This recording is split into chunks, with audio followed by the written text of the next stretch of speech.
Very good afternoon and welcome to Europe News presented by Desi in Europe. These are the headlines today. Russian forces have made their base at the Zaporizhzhia nuclear power plant in Ukraine. According to Donald Trump, the FBI raided his Florida property on Monday evening. Emergency meeting of the UN Security Council is held due to hostilities in Gaza. As heat waves affect Spain's production, the price of olive oil is expected to increase. The government must decide within the next several weeks on how to curb the significant increase in energy cost, according to Economic Affairs Minister of Finland, Mika. And the topic of discussion today, what is China doing behind the curtains to capture Taiwan? Let's go through the details of this news. So Russian forces have made their base at the Zaporizhzhia nuclear power plant in Ukraine. According to the head of Ukraine's nuclear power corporation, Russian forces occupying the Zaporizhzhia nuclear power station have turned the facility into a military base from which to assault Ukrainian positions. So Russia and Ukraine have been blaming one another for attacks on this station. It is the Europe's largest nuclear power plant, and this is heightening fears of a serious accident. Russian forces have controlled the complex since the beginning of March, although Ukrainian technicians continue to run it. Over the weekend, Ukraine accused Russian forces of bombing the Soviet-era plant, claiming 3 radiation monitors were damaged and 2 personnel were hospitalized with shrapnel wounds. Enerhoatom's head, Mr. Putin, made unconfirmed accusation that 500 Russian military were stationed at the factory and had set up rocket launchers nearby. Because nobody in Ukraine will take action, they utilize it as a shield against the Ukrainian military, Mr. Putin said. The tensions have increased calls for the facility to be open to international inspectors. Any attack on a nuclear power plant is a suicidal thing, declared by UN Secretary General Antonio Guterres, while Ukrainian President Volodymyr Zelensky called Russia's actions nuclear terrorism. In his evening address on Sunday, Mr. Zelensky declared that there is no such nation in the world that could feel safe when a terrorist state shoots at a nuclear plant. However, Russia refuted the charges and claimed that the strikes were the work of Ukrainian forces. News from United States. According to Donald Trump, the FBI raided his Florida property on Monday evening. The former US president said that a sizable squad of FBI agents conducted an unannounced raid on his Mar-a-Lago home in Palm Beach. The US Federal Bureau of Investigation is purportedly related to how Trump handled official papers. On Monday night, Trump said on his social media account that FBI's action was not necessary or proper, adding that he had cooperated with the authorities. According to his comments, our nation is going through a difficult phase. How confidential materials wound up in more than a dozen boxes discovered at Mar-a-Lago earlier this year is the subject of a months-long investigation. The inquiry into the turbulent days following the 2022 presidential elections, when Trump supporters seized the White House, is ongoing at the same time as the search. Trump claimed the attack was an attempt to weaponize the justice system and keep him from seeking the presidency once more. Trump continued, "They even broke into my safe." He did not go into detail about what prompted the FBI search or whether anything was found. Dan Iverson, a spokesperson for the US Justice Department, declined to comment on the search. Although a search warrant does not imply criminal charges, federal investigation seeking one must persuade a court that they have sufficient evidence that a crime has been committed. Agents were checking the Trump estate to see whether there were any further presidential records or any sensitive material. Trump has in the past insisted that release of presidential documents occurred in an usual and routine process. Emergency meeting of the UN Security Council is held due to hostilities in Gaza. After 3 days of Israeli airstrikes on the territory, the UN Security Council convened an extraordinary meeting to review the situation in Gaza. Several members expressed worries about the tenuous ceasefire that has been reached between Israel and the Palestine militant group.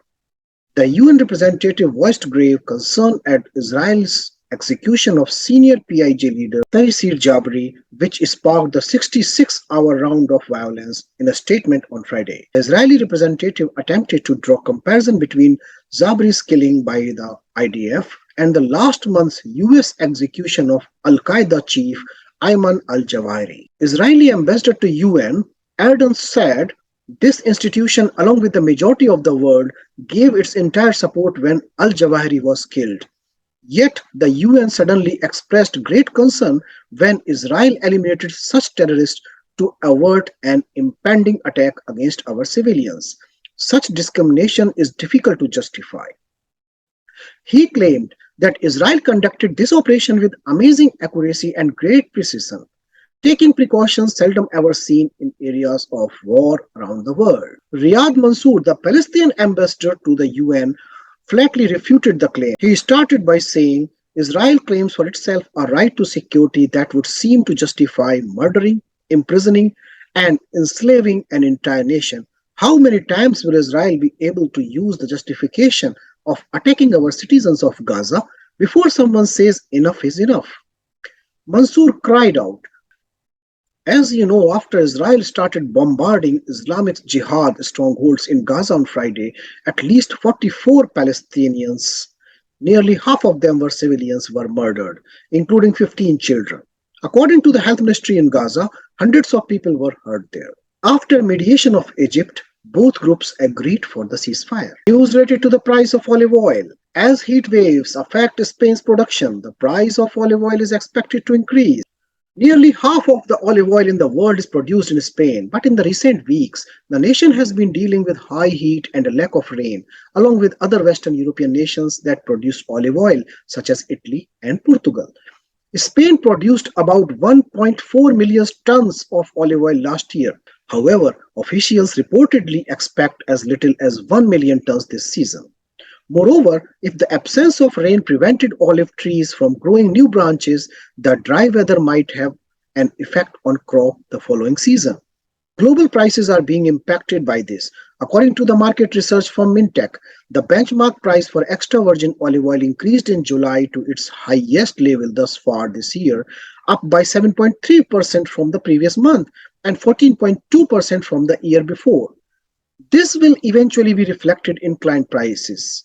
However, there will be 3 to 4 months delay because many businesses will have already signed 12-month contracts with retailers. The news from Finland. The government must decide within the next several weeks on how to curb the significant increase in energy cost, according to Economic Affairs Minister of Finland, Mika Lintilä. A cut in value added tax, according to Minister of Economic Affairs Mika Lintilä, would be the easiest and most practical method to moderate the anticipated increase in electricity prices next winter. The VAT on electricity is now 24%. Change it to 14 or 10, that would be the most noticeable and immediately affects consumers' expenses, as per his statement. Finland imports electricity from overseas, primarily from Sweden and Norway. No one will transfer electricity here if the price is higher and if we lift the price ceiling, he claimed. According to the minister, a speedy fix for the electricity price increase is required in order for it to be accepted during cabinet budget discussions starting in the late August. Letters advising certain consumers of electricity rate increases have already been delivered. The implementations of ideas would be seen in November, said Lintilä. Lintilä anticipates that in December, the new Olkiluoto 3 nuclear reactor will finally operate at full capacity. Now everything appears to be in order, and during test operations, the machine is continuously producing electricity, he says. Finally, the topic of discussion today, what is China doing behind the curtains to capture Taiwan? New tensions between China, which claims the island as a part of its sovereignty, and Taiwan, a self-governing island, have been sparked by US lawmaker Nancy Pelosi's visit. China took advantage of the window Pelosi provided. Now, a number of harsh military actions in the vicinity of Taiwan are being operated. In addition, a growing number of Chinese people now view the possibility of a mainland China attack on Taiwan in the future as likely possibility. According to some commentators, these war drills have helped the US and Taiwanese militaries develop defense plans to stave off any attacks from the mainland. Importantly, Beijing has stopped working with Washington on climate change. This depiction of Taiwan is entirely at variance with reality, which presents a difficulty for Beijing. According to recent polls, a sizable and growing majority of Taiwanese identify as Taiwanese rather than Chinese, and the vast majority of them oppose any kind of unification with China. Beijing wants to scare Taiwanese voters into rejecting President Tsai's party in 2024 election. They favor the return of more China-friendly KMT or Kuomintang. Leaders in Taiwanese business, many of whom have large stakes on Chinese mainland, are also being directly threatened by China. They are being instructed to choose the right side. From the Europe News, we can hope for peace and happiness in the world. This is all from the Europe News presented by Desi in Europe. Please do not forget to join our Facebook group. The link you can find on the description box of this video. I hope you have received all the important information what is required. See you in the next video. Have a good day.